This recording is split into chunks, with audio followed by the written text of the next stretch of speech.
सबको जय मसीह की। मैं जसपाल एक बार से फिर परमेश्वर का वचन लेकर आप लोगों के सामने उपस्थित हूँ। आज का मेरा टॉपिक है, परमेश्वर का वचन कहता है कि मैं एक नई बात करता हूँ। यशाया की किताब अध्याय 43 वचन 19 में परमेश्वर का वचन कहता है, देखो मैं एक नई बात करता हूँ, वह अभी प्रकट होगी, क्या तुम उससे अनजान रहोगे? मैं जंगल में एक मार्ग बनाऊंगा और निर्जल देश में नदियाँ बहाऊंगा। तो यशाया नबी की किताब अध्याय 43 जब लिखा जा रहा है तो परमेश्वर इजरायली लोगों के लिए एक नई बात उनके लिए करता है। परमेश्वर के लिए कुछ भी नया नहीं है, वो शौक नहीं होता। पर इजरायली लोग जो थे, जब भजन शायद यशाया की किताब अध्याय 43 लिखा जा रहा है तो वो बेबीलोन के 70 साल की कैद में है। एक नई पीढ़ी आ चुकी है वहाँ पर।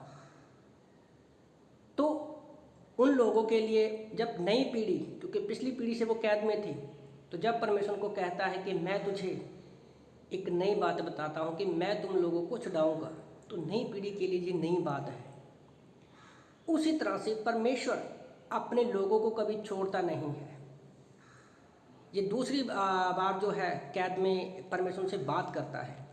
हम लोग वो पहले भी कैद में जा चुके थे। जब यूसुफ के टाइम पे वो लोग 430 साल के लिए कैद में थे, तो उस समय परमेश्वर ने उनको याद दिलाया कि लिखा है व्यवस्था विवरण अध्याय 10 वचन 15 में कि तो भी यहोवा ने तेरे पूर्वजों से स्नेह और प्रेम रखा और उनके बाद तुम लोगों को जो उनकी संतान हो सब देशों के लोगों के मध्य में से चुन लिया, जैसे कि आज के दिन प्रकट है। तो परमेश्वर उनको ये बताता है कि तुम मेरे चुने हुए लोग हो, मैंने जैसे तुम्हें पहले निकाला है तो आज भी निकालूंगा नहीं, तुम्हारे लिए मार्ग भी बनाऊंगा और जंगल में से रास्ता भी निकालूंगा और निर्जल देश की नदियां बहेंगी। नदियां बहने का मतलब है कि परमेश्वर जो है हमें जीवन देता है, क्योंकि यीशु मसीह के अंदर से जीवन जल की नदियां बहती है। तो जब सब लोग कैद में थे, परमेश्वर उनको बताता है कि मैं तुम्हें छुड़ाने वाला हूँ, नई बात बताता हूँ। उसी तरह से आज यीशु मसीह अपना कार्य पूरा खत्म किया। जब यीशु मसीह गॉस्पेल की किताब में हम देखते हैं, सुसमाचार की पत्रियों में देखते हैं, यीशु मसीह भी नई बात क्या बता रहा था कि मैं मसीहा हूँ, मैं तुम्हारा उद्धार करता हूँ।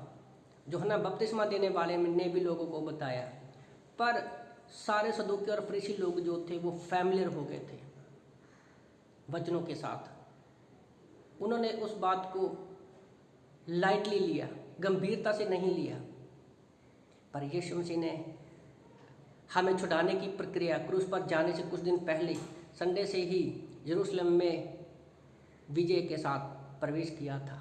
आज के दिन, आज पाम संडे है, तो लोगों के लिए नई बात थी, कुछ लोगों के लिए नई बात थी, पर कुछ लोगों के लिए नहीं थी। पर यीशु मसीह ने अपना कार्य पूरा किया और आज हमें पवित्र आत्मा दिया है। जैसे विलाप गीत अध्याय 3 वचन 22 और 23 में लिखा है, हम मिट नहीं गए, ये यहोवा की महाकरुणा का फल है, क्योंकि उसकी दया अमर है, प्रति भोर में नई होती रहती है, तेरी सच्चाई महान है। परमेश्वर की करुणा और दया जो है वो हर रोज नहीं है। परमेश्वर का वचन जो है वो रहीमा है। परमेश्वर हमसे रोज सुबह में हर रोज क्या है, हमसे नई बात करना चाहता है। परमेश्वर का कभी वचन बदलता नहीं है, जैसे वो पहले से था आज भी वो वैसा ही और आगे भी वो हमेशा रहेगा, वो कभी नहीं बदला। युग बदले, इंसान बदले, हर रोज परमेश्वर क्या है, हमें नई बात बताना चाहता है।